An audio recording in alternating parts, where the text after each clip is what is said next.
Cool. So, David, welcome to the Tech Recruitment Podcast. I'm really excited about having you here because you have lots of experience with independent freelance recruiting. You have co-founded Achil, which is a platform for independent freelance recruiters. So, who else to discuss this with, if not with you, right? Yeah, well, thanks for the invite first. Congrats also on the job you're doing with your podcast. Amazing source of inspiration for anyone interested in recruitment. So, well, let's start. Thank you. Awesome. So, you are helping other independent recruiters to get into it, right? To start Yeah. recruiting, start working for clients in France. So before we dive deeper, like, why don't we take a step back and explain what are these new ways of working actually about? Because people may be generally used to the traditional employment, right, or probably running their own agency, but now we are kind of discussing something completely different. So what it is like? What do people do who work with you? Well, in, it was born out of a relatively simple observation. You have more and more recruiters setting up on their own because, well, they realized they generally do it for greater flexibility or a more attractive package than if they were working for an agency or even internally. And on the other hand, the independence comes with its share of pitfalls, like you're alone, your lack of support, lack of tools, they are expensive, and all that stuff. So we come in to solve that. On why they are going as freelancers, that is a bit new. You have a very cynic way to see it. Is during COVID, they all get fired. The first people Mhm. you fire when, well, you have an economic slowdown is like you get the recruiters out first. Mm. And well, 2 or 3 months after having been fired, their former bosses were calling them back saying, well, look, we have raised money. I'm Michelle, come back. And all these guys said, well, man, no way you're going to hire me as a freelancer. I will get 3 times the money I was doing before, and well, I will just be on my own. And that was one of the starts. So coding has been really a catalyst for freelancing in France. And well, that explains what's happening today. Awesome. And is this compensation gain really happening for these people who were earning certain amount before they were laid off, and now are they really earning, or was it just kind of a wishful expectation? It's well, to be honest, you have two realities. You have experienced recruiters going freelance, and it works pretty well for them. They earn more, and it works very well, and they earn a lot of money. Uh, for people, it has also attracted a lot of people that had little or no experience in freelancing and in recruiting as well. And Mm. for these people, I'm not saying it's not possible, of course not, because we accompany them on a daily basis. So we know how to do it, but it takes time and we need to be prepared. So it's not impossible to become a freelance recruiter. Of course, you can do it. The job is not complex, but still you have stuff to do in the right manner. And that can be learned. So it's clearly feasible, and but you have to remind that it's not super easy. It's not like free money. So it requires effort, it requires work, but in the end, it works. Hmm. Interesting. And before we started, you mentioned that there are about 45 recruiters working with you in the company. So on this note, like, have you noticed some patterns? For example, there are some people, let's say the senior people who make it work, and then there are some other people who don't have experience. But I mean, have you noticed some other maybe personality traits or maybe specific experience or specific mindset that helps certain groups of people be more successful? It's the preparation of your project. So we are, well, sector or experience agnostic. So basically, anyone willing to start as a freelance recruiter, we listen to him and we work on his or her projects.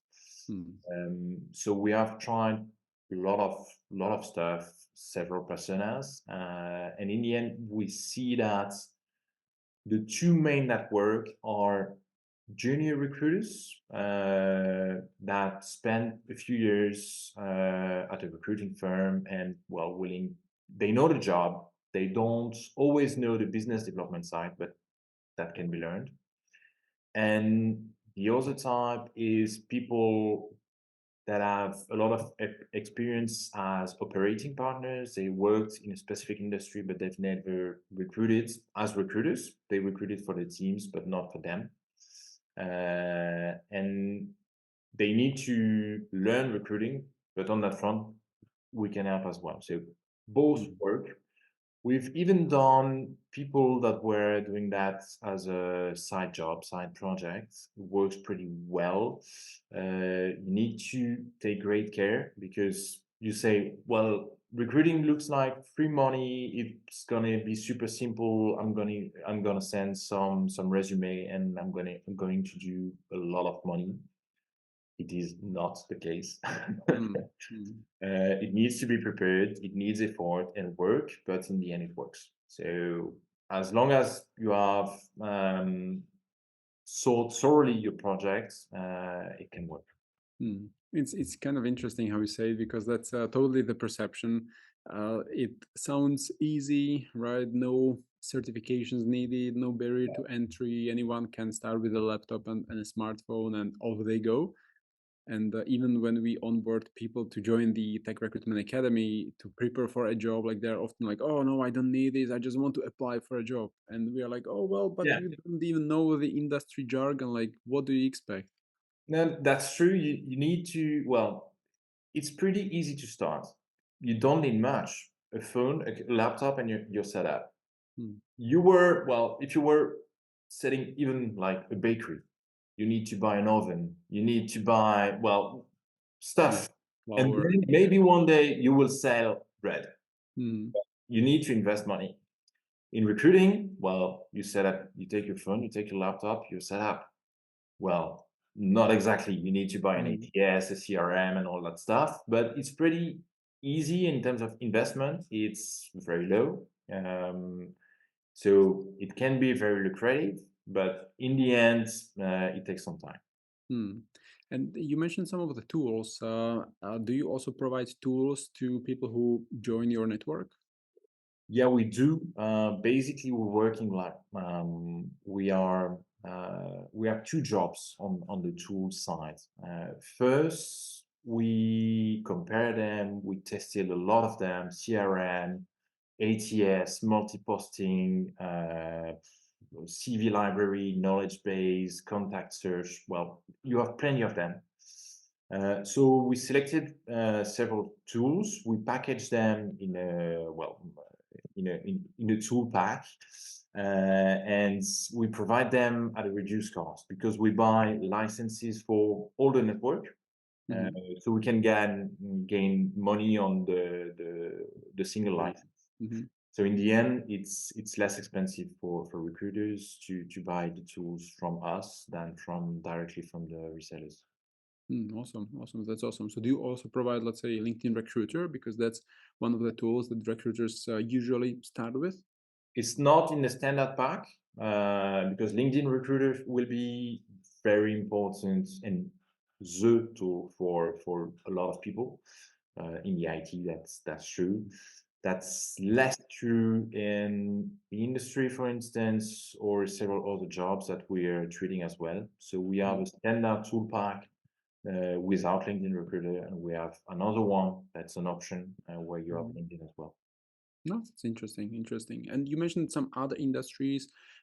People who are listening to this podcast, they most likely prefer tech or they would like to get into tech, but at the same time, they may be proactively looking at some other industries to join and to make a dent eventually. So, with your experience now working across different industries, which ones would you say are trending these days? Like where it still kind of works?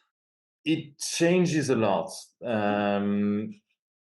IT and tech has been sexy for the last 5 years. I'm speaking, well, I have a bias that is France, but Mhm, well, let's discuss that. mhm, Uh, IT and tech has been sexy for the last 5 years, thanks to financing of the startups mostly. Financing of the startups has been well more complex since September 2023, and we've seen well some slowdown in that industry. It's not dead, clearly not. You have a lot of needs, but in the end, it's starting to slow down, and people are well considering options.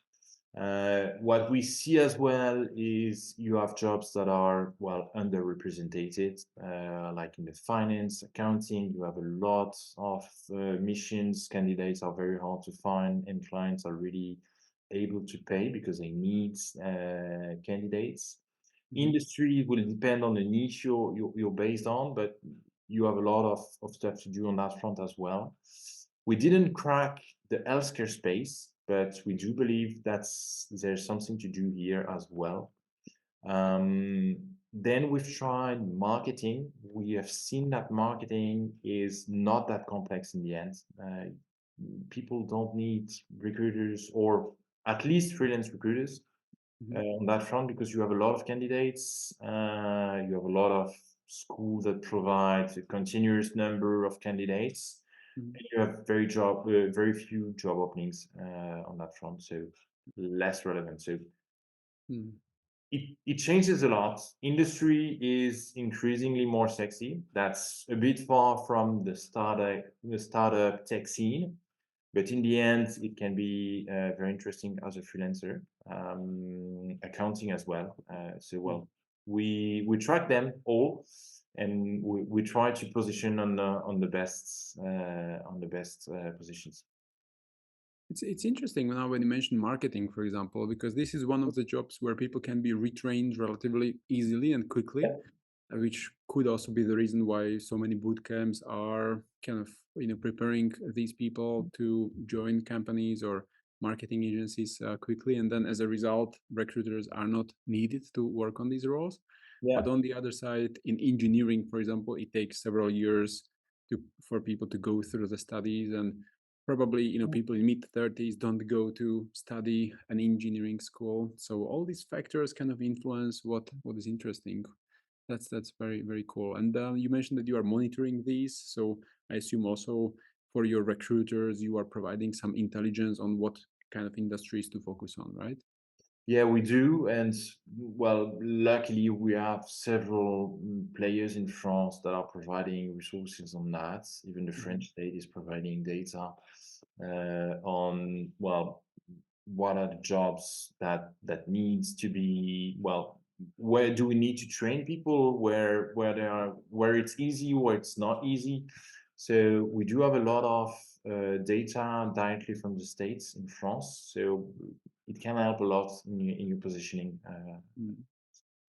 Very interesting. Okay, and you mentioned these seniors and juniors who are joining as independent freelancers.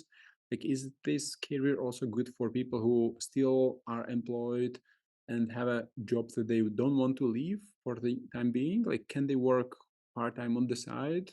Like, does it work also with your colleagues? So with our collective, it's less relevant because most of the people we tried on a well side business, it has not been successful because well, but it's not true for all freelancers. For our collective, it didn't work because well, you are a salesman, you are a recruiter, and you are a CEO of your own company. Hmm. Plus, you have a job that is a full-time job and you do it on the side. Yeah. So on that front, it's too much. Hmm. Whatever the work capacity you have, it's most of the time it's a wishful thinking to say it's gonna work. Hmm. But that's true for us. That's not true for other people. You have in France, for instance, platforms that provide missions to freelancers. So you get rid of all the business development side, it's super easy to set up your own company in France. The state has simplified that over the last years.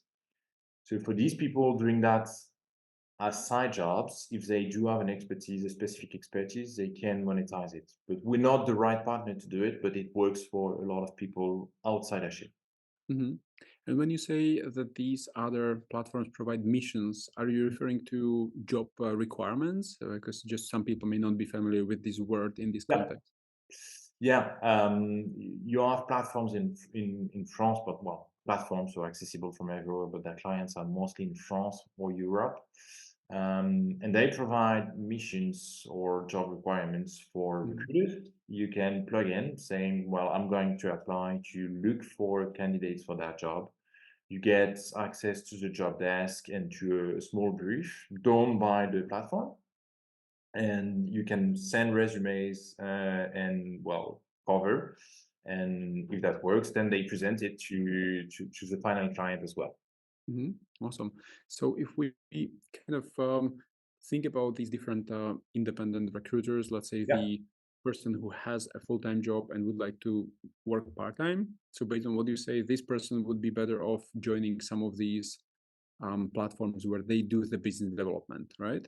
Yeah, exactly. On their own, it's hard to find the time to get your meetings, well, to Hmm. find clients and then to find candidates. So it's super complex. So these Hmm. platforms can be a first step to Hmm. becoming independent, but we're not the right, well, us at least are not the right partners to do that. But these platforms work. Hmm. Awesome.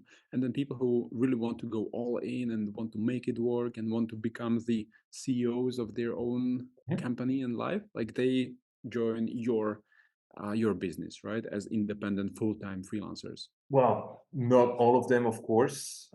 You have roughly, well, 80K recruiters in France. Oh That's wow, a that's a lot. lot. Roughly half internally and half in recruiting agencies. Um, Out of these 40,000, I would say in recruiting firms, you have 5,000 roughly independents. that's a lot. That's a lot. And out of these 5,000 independents, you have roughly 1,200 people, parts of collectives or Hmm. networks or, well, all that kind. So Hmm. we do accompany part of them. We're not suited for everyone. You have people that will do placements. Some of them will do interim jobs. Some of them will do chase. It's very different. We cannot. Well, we have a positioning that is not well for everyone. Hmm. Awesome. But So with them. for people who are now kind of preparing for the next step and consider all these alternatives, what can they expect in terms of the commissions that they would earn while joining your collective or the other type of a platform? Yeah. So if you look at these two different players on the platform side, you get the missions. They do the business development for you. You get the mission. It's roughly, well, most of them they will apply a half commission, so you get 50% roughly of the commission they negotiate with the end clients. Hmm. But on the other end, drawbacks of that is you don't have a full access to the client. You have a PDF brief, and Yes. sometimes it's not enough to recruit. Yeah. Second drawback is you have competition.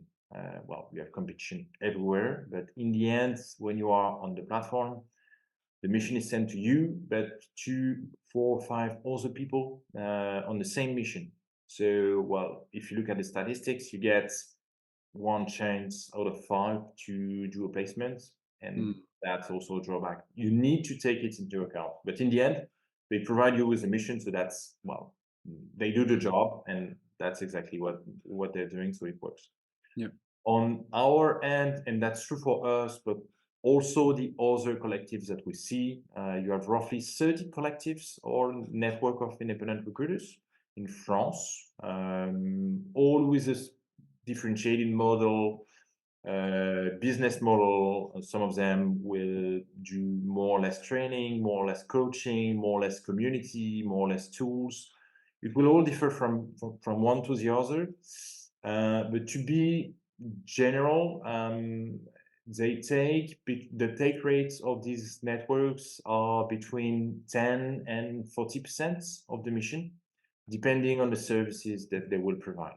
So basically, Mhm. if we look specifically at Achil, we take between 10 and 30% of replacements, depending on the sales you've done over the last year. So it means that the recruiter keeps 70 to 90% of all the Exactly. commissions earned. Exactly. Yeah, yeah, yeah, that's awesome. That's awesome. And then those the percentage that you take, like that goes to business development. Sorry, not business development because you don't do business development. Part of it. Yeah, We do a bit, but marketing. not yeah, that's it goes to the tools, it Hmm. goes to the marketing for them, the Yeah, brand yeah. is also important, the website, all the services we're doing for them. We manage also the invoicing, debt collection. Hmm. We help them set up on the admin, choice of legal structure. We draft and we sign the mandates for them with the end client. So we negotiate all the legal stuff is managed on our end. We train them. They have a full week of training on sales, recruitment, and tools. They have coaching. We also manage the community with weekly group meetings, sharing of assignments and candidates between members of the network. So these 10 to 30% goes back to them in the end in services. Yeah, yeah, and that's very cool. Also, you mentioned, for example, debt collection. I mean, these are the things that are often not appreciated until debt needs to be collected, and then Yeah. and then, Well, especially in recruiting, you set up your business, you say, well, that's easy. I'm going to recruit people and I will get paid. mhm, Well, yeah, good luck yeah, with that. wishful thinking. Good luck with that. No, you have warranties. Clients they don't pay even in the 30 days legal period that is a standard in France. We've seen invoices paid like 3 months later. Hmm, Some of them not even paid because well they are not willing to pay. The candidate left or stuff like that. We help them collect the money, and that's a key. That's key because that's also time consuming for them if they do it on their own, yeah. and it's well, it's technical stuff. They don't need to do it on a daily Hmm. basis. Of course, and all of these activities take time that could be used for either business development or recruiting, like social media posting, for example. So I guess like you also kind of plug in these independent freelance recruiters under your umbrella on the social media, right? So that they get some content that is being posted by some of your social media managers. Yeah, Awesome, we do awesome. that as well, and we train them also to do it. We Hmm. train them on well, sales, business development. That's well, you have tons of ways to find missions or assignments in recruiting. We train them on recruiting, but we also train them on how do I organize my time? How can I stay productive? What kind of tools do I need to use? What is my personal branding as well? Do I need to post or not? Do I need to set up an inbound strategy for my assignments? So we train them on several topics, and they can choose whatever they like. Yeah, that's very cool. That's very cool. I'm sure a lot of recruiters appreciate this help because it's not really the core of their jobs. So what can they expect? Let's say there are people listening to this and they are in France and they're like, "Oh my gosh, that sounds so good. I'm ready to quit the job, but how long will it take for me to start earning money?" What would you kind of Key suggest? topic. Mhm. Topic. It's well, recruiting is a super lucrative sector. That's I have no doubt on that. You need to set up. Setting up for an experienced recruiter is 3 months. Like you get 1 month to find an assignment, find a job to work on. You take 1 month to find a candidate, and it takes a month to, well, get your invoice paid. Mm-hmm. Yeah. And that's somebody that's a rule of thumb, of course, but that's a reality. That's what we see on the ground. Yeah. Um, if you have no experience, can take some more time, and you need to be prepared of it. That's no big deal. Once you have your setup, then well, that's perfectly fine. Mm. You need to set up, and you need to eat. You need to pay your invoices for Yeah. 3 4 months. It's not easy, so you need to have that in mind and to get some security. Mm. So you need to be prepared on that and do your plan and do your business plan. Then, and that's also why it didn't work for us, at least on the people with a side job, because, well, if you have, let's say, even 50% of your time, well, that's 3 months because becomes six. In 6 months working for Mm. nothing, well, then it's very long, and then, well, mentally you don't think that's the right thing to do. Yeah. You commit errors, and then, well, it's not working in the end. Mm. Okay. Yeah, And rule of thumb is 3 months to get started and to get the first euros on your bank account. and what if the recruiter finds a candidate who has a 2 month or 3 month notice period, which I guess it's quite common in France, right? Mhm. So they would invoice 3 months later, right, and get the money 3 months kind of later. Depends. Most of the time, the invoice is sent when the candidate signs like a commitment to Yeah. join the company, Mm-hmm. and 30-day period to get your invoice paid. So basically, if you have an agreement between the company and the candidate to join, then you can invoice. Mm-hmm. That's most of the time, that's how it works. So you don't have that much working capital out of your pocket. Yeah, awesome. And you mentioned business development a few times, and a lot of people out there, and not in France, but in other countries as well, Mhm. they are trying to do business development. They are not very successful yet. They are sending cold emails, they are sending messages on LinkedIn, they are going for some business breakfast meetings, yet they kind of struggle to get the first or second client. Like, based on your experience, like, what could be the major reason or the obstacle for recruiters who have some skills, some experience, yet they still cannot get the job right? Yeah, I've heard too many times that recruiting is like sales. It's not. Mhm.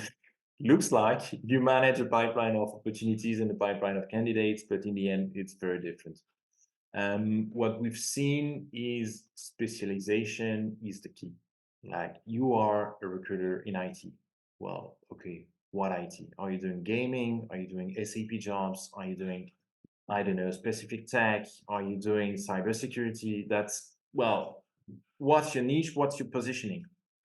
And that can be, a positioning can be in terms of sector, it can be in terms of geography. I'm recruiting for companies, I don't know, 10 kilometers out of where I live.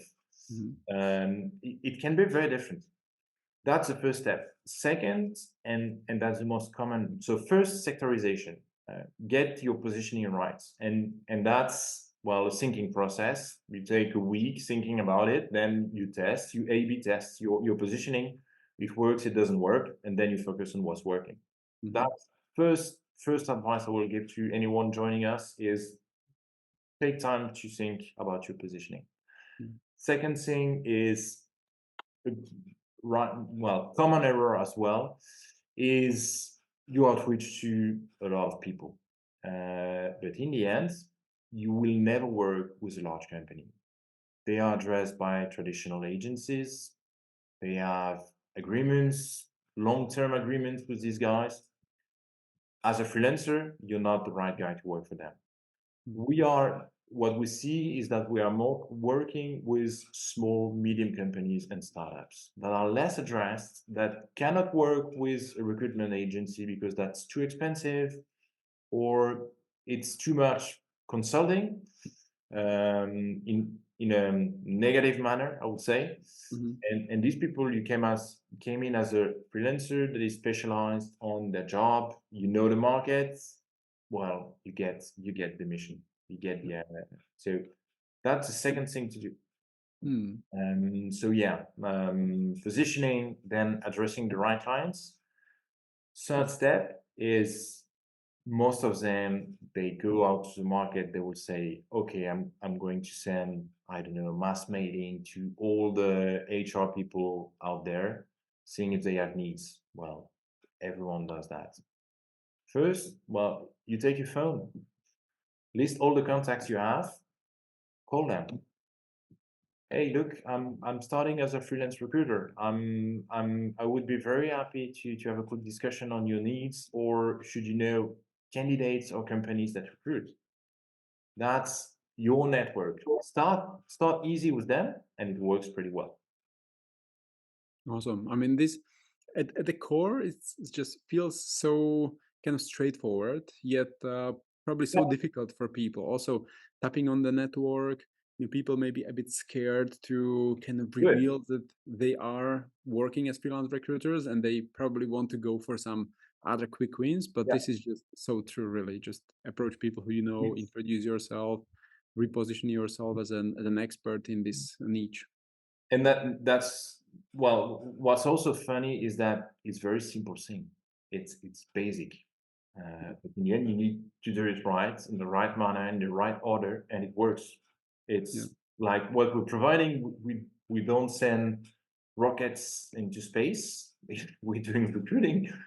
It's not complex, but you need to, well, follow the steps one by one, and then it works. You can set up your company, but it requires work. It requires methodology as well. And if you have that, then it works pretty well.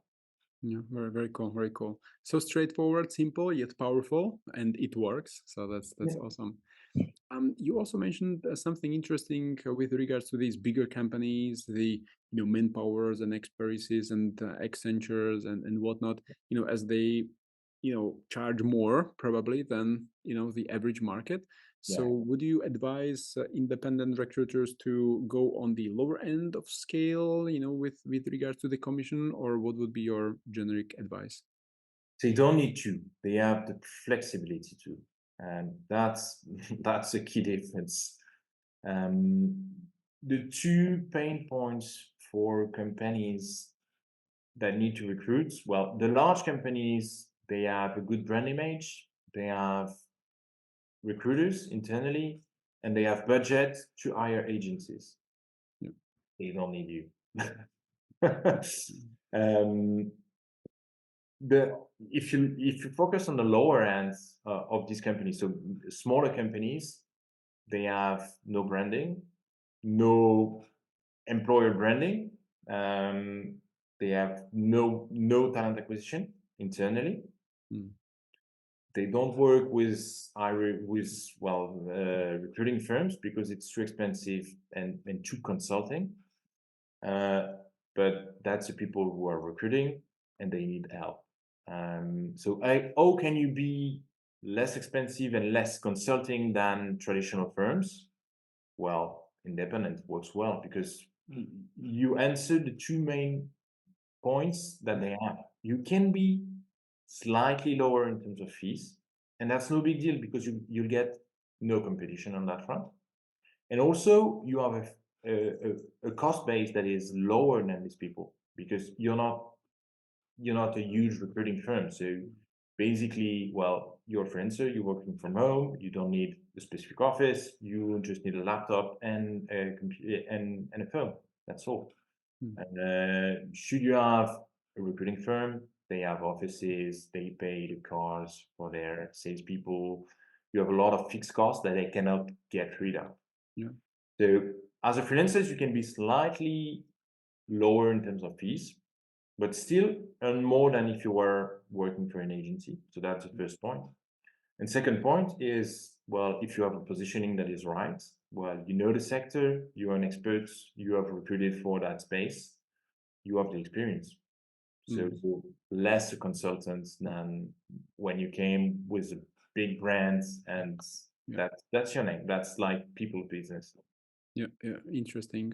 Can you also just clarify what do you mean by the consulting with regards to these bigger companies? Because I mean, you also mentioned that the independent recruiters should become like experts kind of in this Yeah. niche and become consultants kind of, but at the same time kind of avoid consulting. So it could be just Yeah. a language that we are It's need to it's clarify. consulting in the negative side of consulting. Hmm. Like, I have a process, you will follow that process, we Hmm. are going to do this, and that. And in the Yeah. end, you didn't ask the CEO what is recruiting, who is recruiting, what is the company culture, Yeah. follow the process. Well, Like it's not always bureaucracy. the case. Of course, it depends on the consultant you're working with, but Hmm. what we see is like people from the traditional recruiting firms is a process. Like, okay, I have 10 assignments at the same time. I manage my clients how I can because I have too many of them. Hmm. And one out of three missions will, well, and that will go to success. And that's a real number. Hmm. You get 60% of your missions that, well, do not close. Yeah. So that's the negative consulting side. When I'm saying our freelancers are consultants as well, of course, they provide Yeah. advice to companies, so that's Hmm. as well. But they can be more flexible. They can adapt to the processes of the company. They can meet them in life, in real life, in person. That makes all the difference. You are an expert of the job. You know the candidates in that space, and that's where your value is Yeah, much more flexible, leaner approach, as of well. course. Yeah. Very, very interesting. Great, great. And what happens, for example, with recruiters who start specializing on some niches? Let's say within IT, it could be, I don't know, web development, or it could be cloud or security. Um, do the recruiters in your collective also kind of compete with each other? Like, can they expect some collaboration rather? Like, is the list of prospective clients kind of visible? How it works in these, Yeah. and not just in yours, but I mean from your experience working with other collectives. Well, a really good question. We've seen in, well, traditional recruiting, you will get, I don't know, a team of 50 people recruiting in IT, and Mhm. they will, well, be in competition each other. That's clear, and that's how it works in the industry. We try not to replicate that. So basically, we tell them, okay, you need to find your positioning first. You have 80K recruiters in France. Let's not have your direct competitor within the collective because otherwise it will not work. Yeah. But basically, when someone wants to join us, we ask for his wish of positioning. And if that's an overlap with someone who is already within the network, then we ask the guy internally, okay, we have someone who's willing to join. He has exactly the same positioning as yours. What do you think? Do you have enough space for two people, three people, five people? What do you think? And they can, we protect the collective from the outside. We cannot protect them from other competitors, of course, but we try to manage that when they enter the network. Then, when they enter the network, they can share missions. So either you're Michelle, you're doing a mission, you find an assignment, you work on it, you get we do the invoice, you get 70 to 90% of the fees, perfectly fine. But you can be working on IT and you have a cousin say, well, look, Michelle, I have somebody who's recruiting in, I don't know, healthcare. That's not your job. You know, you don't know any, you don't have any candidates. You don't know the job. Yeah. Say, well, look, I have an opportunity that's in healthcare. I give you the assignments because I don't know how to do it. Let's split the fees. And let's split the fees. Well, you take, I don't know, 20%. You'll take 80 because you do the assignments. I'm just the mission provider. And that works as well. And when we started 2 years ago, it was a wishful thinking. We say, Mhm. well, they will share missions, but we didn't think it will really happen. And in the end, it's really happening even more than what we thought because they are not competitors. Well, it comes down to the niche eventually, right? Specialization, building the Exactly. talent pool. So do they also build the list of talents? Like is this something you see successful recruiters do a lot? I mean, allocate certain part of the time to reach out to candidates, build a talent pool, build the ATS. Yeah, then they don't call them recruiters; they call them agents, and they work for the talents, of course. And the more successful ones are doing it that way, but it takes time. Like when you need to build your pipeline and get the first euros into your bank account, you cannot start as an agent. It's Hmm. possible. You will spend, I don't know, a year building your community of candidates, and then you will hope that one of them is willing to move. Yeah. One of them will be calling you. Mhm. And you will be the one helping him on his next move. It's super successful, but it comes after a few years of hard work and finding clients and building your own expertise, of course. Yeah. Yeah. So the agent is someone who is rather working passively as a recruiter, not even a recruiter, but I mean, Mm, some other job probably.